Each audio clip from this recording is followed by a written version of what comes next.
Things are progressing and more countries become completely conscious that the economic partnership agreement can be a development process and a development program.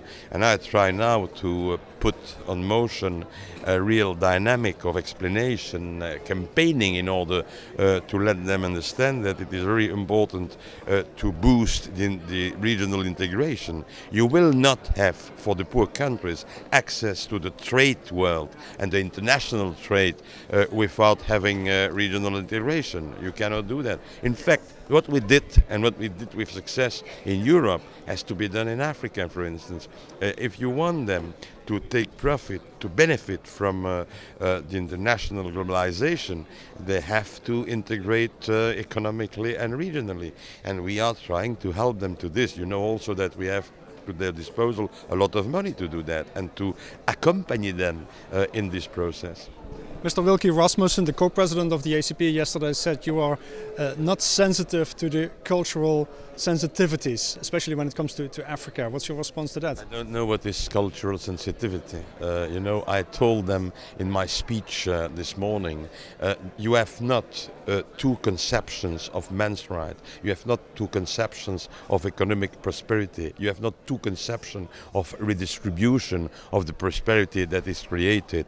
So I don't accept these excuses or these pretexts. In fact, time is now. If they want really take profit of globalization, they have not the choice. They have to create the conditions of integrated markets. If they don't succeed in integrating their markets, they will not succeed. And they will not take profit of the added value of globalization. Globalization was not invented, was not created in a very obscure place by big capitalists. In fact, globalization is the consequence of a very open communication process, and in certain sense globalization gives a lot of advantages and of added value for the poor countries. For instance, if you take the knowledge, scientific knowledge, technology for instance, well, through liberalization and to globalization, also the poor countries can accede to all these things and can also take profit of all these things and can implement all these things for themselves and for their profit. So I'm a strong believer in globalization. Of course, we have to accompany, we have to create solid states which can control, which can distribute the prosperity.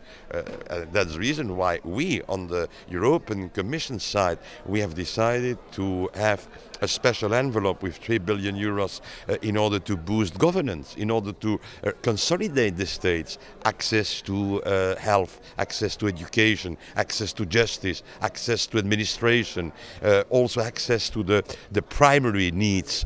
All this through what we call the incentive tranche. So we are coherent. So you still see a future basically for EPAs? Of course, there will be a future for EPAs.